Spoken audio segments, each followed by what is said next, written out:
En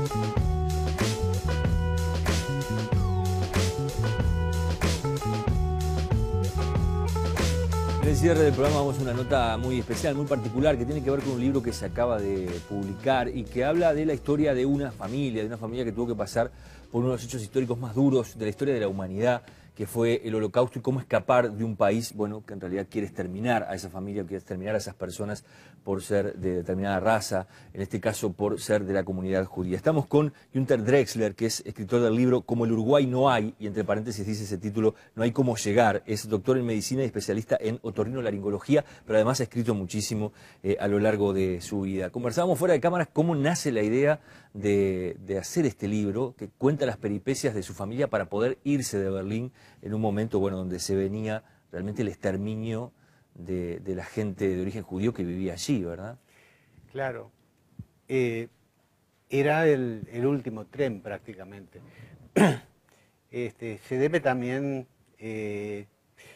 no solamente a que el gobierno alemán imponía medidas cada vez más extremas, sino que mi familia estaba formada por judíos alemanes, y los judíos alemanes tenían una sensación de pertenencia al pueblo alemán muy fuerte, y hasta último momento pensaron que a ellos no les tocaría. Es decir, que había en Alemania, habían muchos emigrantes polacos judíos y rusos judíos que hablaban otro idioma y contra los cuales fueron tomadas las primeras medidas. Y los judíos alemanes hicieron la plancha, dijeron: este es un fenómeno pasajero, esto va a pasar, y bueno, no pasó. Y fue tanto lo que esperaron que a último momento decidimos salir. Y no todos los que decidimos salir a último momento pudimos salir. Y mi familia, voy a hablar de mi grupo familiar, de unas 12 personas más o menos, que fue la que salimos juntos. Fue un privilegiado en esta siniestra lotería en la cual sacamos un premio mayor. Usted me decía que sus padres se casan cuando asume el poder, de alguna forma empieza a encaramarse Hitler al frente de Alemania. Claro. Y a partir de ahí supongo que se empezaron a vivir momentos cada vez más duros. Usted era muy chico, ¿cómo recuerda lo que fue esa espiral? De Berlín recuerdo poco, tenía 4 años y medio, apenas en las sensaciones vagas, y a esa edad uno los recuerdos los confunde con las cosas que les cuentan los mayores. A veces uno no está bien claro. Mis verdaderos recuerdos empiezan en el barco.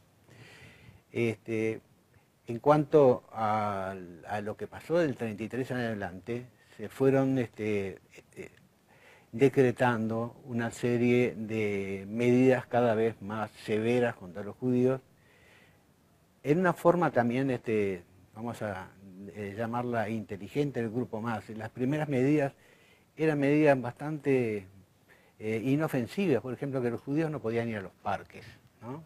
O que los judíos no podían ser funcionarios públicos. Y entonces la gente se iba adaptando, ¿eh? No, a mí no me va a tocar esto, porque yo no estoy dentro de las generales de la ley. Y entonces, en ese curso del año 33 al 39 se emitieron 600 leyes contra los judíos, hasta que al final, bueno, había interés en sacarlos del país. Y cuando vieron que ya se venía la Segunda Guerra Mundial y Polonia, y entonces ahí se cerró. Pero no solamente era cuestión de salir, salir, por supuesto, era muy difícil, sino que el segundo problema era ser aceptado en algún país, ¿no? Y quiero hacer énfasis en eso, en lo que justamente se refiere a nuestra familia y al Uruguay. El Uruguay en el cual vivimos, y somos ciudadanos, y somos muy felices, y tenemos una enorme familia acá ahora, de varias generaciones, tuvo en esa época, y me voy a referir al año 1938, en el mes de diciembre, emitió el 27 de octubre de diciembre de 1938, un decreto por el cual le retiraba a los cónsules en el mundo la posibilidad de emitir visas. ¿Eso qué significaba?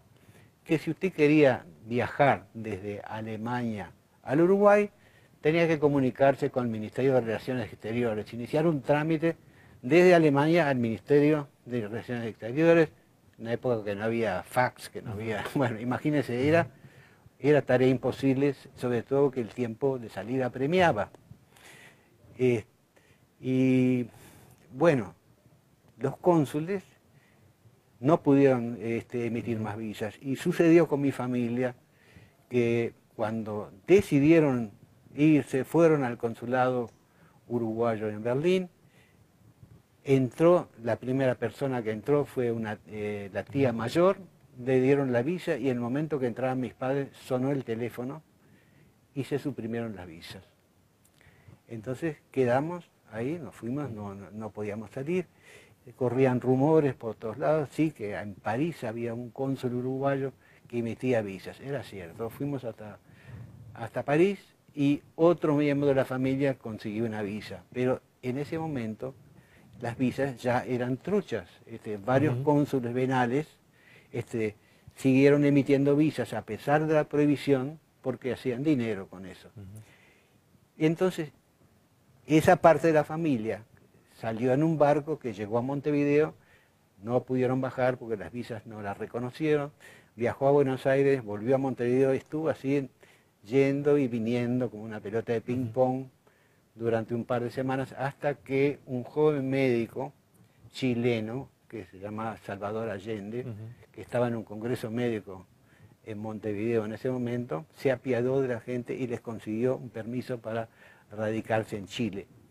Entonces hay una enorme cantidad de familiares en Chile que viven por allí gracias a Salvador Allende. Sus padres terminan entrando como turistas, incluso terminan siendo, digamos, ciudadanos no legales, o están en forma ilegal por un tiempo hasta que pueden conseguir... Sí, estuvimos en Bolivia, que fue el único país latinoamericano que aceptó inmigrantes en ese momento, de acuerdo a una resolución de un congreso latinoamericano, también del mes de diciembre de 1938, al cual después se adhirió Uruguay. Bolivia fue el único país que no aceptó y gracias a ello nos salvamos. Pero nos sentíamos en Bolivia como en un lugar precario y siempre estábamos tratando de llegar al Uruguay. Y en los 6 años que hicimos intentos fueron todos infructuosos, hasta que en el año 1945 decidimos venir, nos conseguimos una visa de turista. Llegamos acá el 25 de agosto del 45, fecha patria. Y el permiso de residencia, la visa de turista era 3 meses, que después se renovaba, 3 meses más, 3 meses más, y después pasamos a la clandestinidad, ¿no? Porque con riesgo de deportación. Aunque tengo que decir una cosa, en este momento, acá en Uruguay, prácticamente nunca se deportó a nadie, pero eso no lo sabían. Se nos está yendo el tiempo lamentablemente y quedan un montón de temas por tocar, entre ellos que usted decide volver después de 30 años de todo esto que le pasó a su familia a Alemania, con sentimientos bastante encontrados sobre la sociedad incluso alemana, ¿no? Sí, todo esto generó en mi adolescencia un rechazo total por todo lo alemán. Pero en el año 73, cuando estaba ejerciendo la jefatura de clínicas en el hospital de clínica y quería dedicarme a la cirugía de oído, no había posibilidad práctica de aprenderlo acá. Vino un profesor austríaco, le serví de traductor, porque hablo alemán, y él me invitó a ir a Austria. Y después en el año 76, cuando tuve problemas en la renovación de mi documentos uruguayos, porque un problema de que tenía una ficha un poco recargada, a pesar de que no tenía una militancia política exagerada. En ese momento visité Alemania y bueno, eso fue el reencuentro con esas personas que posiblemente eran personas sanas, pero que posiblemente eran verdugos. Y ahí, bueno, de eso trata el libro, de esa confrontación y de las conclusiones o no conclusiones a las que he llegado. Bien, una última pregunta. Usted dice que escribió este libro sobre todo para sus nietos y para que de alguna forma quedara registrado todo lo que pasó a su familia, como le pasó a otras tantas familias judías que debieron irse de Europa. ¿Puede volver a pasar lo que sucedió con aquella sociedad alemana, con lo que fue el Holocausto? Es una pregunta difícil de contestar. Es decir, en Alemania hubo una ideología y hubo un líder fanático, pero con eso solo no alcanza para determinar el exterminio de 6 millones de personas, de judíos, de 20 millones de resto de personas. Para eso se necesita una maquinaria aceitada y para eso se necesita dedicar, en un país que tenían máximo nivel en Europa en estos momentos, los mejores científicos, los mejores químicos dedicados a la fabricación del gas ciclón B para la cámara de gas, los mejores ingenieros diseñando los campos de concentración, en fin, toda la tecnología, los médicos dedicados a la experimentación humana. Para eso tiene que haber algo especial, un pueblo en el cual la obediencia al líder es el máximo, es lo máximo. Y eso en Alemania no se produjo solamente en la época de Hitler, ya anteriormente se había mostrado ese tipo de espíritu. Tuvimos una dictadura acá con sus altas y sus bajas también. También hubo brotes de antisemitismo acá en el Uruguay, pero no aprendieron. Es más difícil en Latinoamérica, por lo que yo creo, que una situación como esta vuelva a producirse. Bien, los invitamos a aquellos que se quedaron con ganas de conocer más de lo que fue toda esta historia de la familia Drexler a leer este libro que se llama Como el Uruguay no hay cómo llegar, así es el título de la obra. Gracias por habernos acompañado. Muchas gracias por darme la oportunidad. Nosotros vamos cerrando por aquí Poder Pensar, nos reencontramos ya la próxima semana con más temas de actualidad. Hasta entonces.